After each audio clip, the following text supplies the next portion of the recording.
төрийн албаны зөвлөлийн дарга тэр нь байхгүй байх шиг. Тэгэхээр нэр дэвшигчдээс ганц зүгээр асууя. Ер нь төрийн албаны ажлыг ер нь аливаа системийг ажлаа хэмжих гэдэг чухал ойлголт байдаг. Тэгэхээр яг манай төрийн албаны яг үндсэн хэмжүүр нь яг юу байдаг юм бэ? Тэр тусмаа ер нь ажил хийж байгаа бол бүтээмж гэдэг ойлголт өөрөө чухлаа. Дэлхийд одоо өнөөдөр хамгийн баян орн Америкийн нэгдсэн улс тэр доожигээд төрийн албаны үр дүн үр нөлөөний тухай бүтээмжийн тухай асуудыг асар хүчтэйгээр ярьж байна. Манайх болохоор нэг цонхон чадварлаг гэдэг нэг амны уншлаг болсон үгтэй тэр нь яг юу гэсэн үг гэж тайлбарлаж байгаа үнэндээ байдгүй. Тэгэхээр нэр дэвшигчид нэг товчхон байдлаар ер нь төрийн албаны ажлыг хэмжүүр гол зорилго ер нь яг юу юм? Тэр тусмаа төрийн албаны бүтээмж гэдэг ойлголтыг та бүхэн ер нь юу гэж ойлгож байгаа вэ? Бүтээмжтэй байх гэдэг дээр нэг тодорхой бас нэг хариулт хэлж өгөөч. За дахиад дээрэс нь төрийн албандаар нэг юм маш субъектив төрийн албанд гэдэг шин залуучууд орж тэнд одоо үндсэндээ цонх салхи ордгоо нэг ийм сонин байгууллага болоод хоёр ч гэсэн ийм л газар байдаг. Тэгээд төрийн албаны шалгалт гэдэг зүйл өөрөө амар субъектив. За тэр тусмаа 40% ч байна уу хэдэн хувь нь ярилцлагаар шийднэ гэдэг.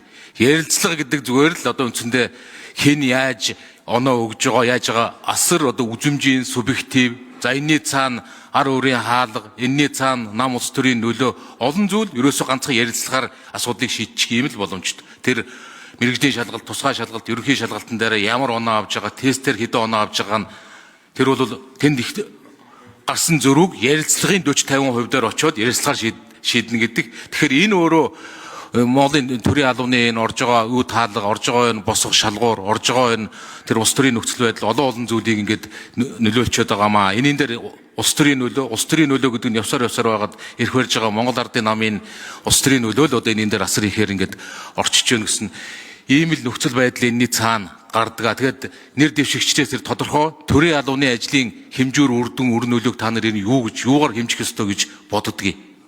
Тэр тусмаа бүтээмж гэдэг ойлголтондоо нэг товчхон хариулт өгөөч. Төрийн албаны бүтээмж гэдэгт юуг ойлгож яаж хэмжих ёстой гэж боддог вэ? За нэр дэвшигч лав үсрэнгийн золзоё. Дөрөвдүгээр энэ дэр 1 минут. За төрийн албаны бүтээмж гэдэг нь болохоор одоо төрийн албаны хуулийг одоо мөрдүүлэх асуудалтай шууд холбогдно. Монгол улсын хэмжээнд бол хуулийг одоо төрийн бүхэн олонх албан тушаалтан мөрдөж ажиллах хэрэгтэй.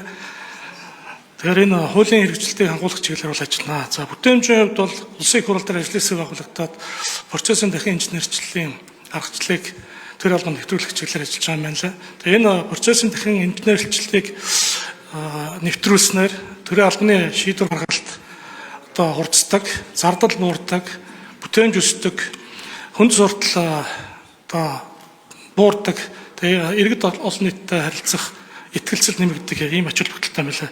Энэ ажлын хэсгийн одоо бүрэлдэхүүнтэй төрийн албаны гишүүнээр томилогдсон тохиолдолд бол идэвхтэй хамтарч ажиллах болно гэж төлөвлөж байгаа. Нэр дэвшигч Цэндавагийн амар төгс.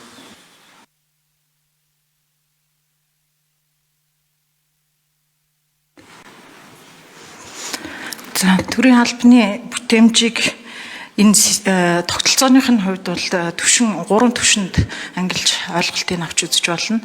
Макро түвшинд буюу систем тогтолцооны үр ашигын түвшинд үнэлдэг. Энэ маань олон улсын болон бие даасан байгууллагуудын үнэлгээгээр засаглалын индекс гэдэг юм уу, засгийн газрын үр ашигын индекс, бодлогын үр нөлөө, авилгын индекс гэх мэт бие даасан индексүүдээр одоо энийг хэмжих боломжтой. За мезо түвшинд салбарын үйл ажиллагааны үр дүнгээр хэмжих ёстой.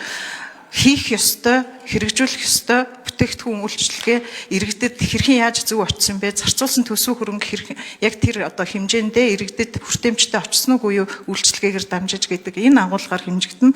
За микро түвшинд буюу төрийн албан хаагчийн хувь хүний хувьд ямар ур чадвараа ахиулаад тэрхүү бодлого боловсруулах болон үйлчилгээ хүргэх үйл ажиллагаандаа шударга ил тод ажилласан бэ гэдэг ингэж хэмжээд гүйцэтгэлийн төлөвлөгөө болон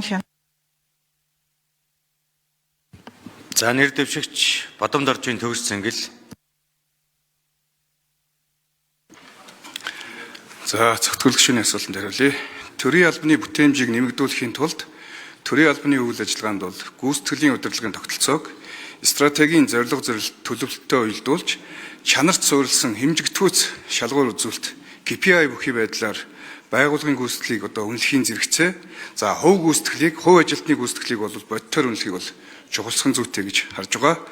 За гүйцэтгэлийг KPI-жуулж хэмжиж үнэлснээр ялгаатай чиг үүрэг бүхий албан агчийн мэдлэг, ур чадвар, хөгжлийн төвшин, үр дүнг тодорхойлох, суурь болж, за улмаар бүхий л үе шатыг нээлттэй хэлбэр болгох цахим шийдлэр дэмжснээр үнэлгээний цахим системийн суурь тавигдаж, за тайлагнах, хянах дүгнэх боломж бүрдэнэ гэж харж байгаа.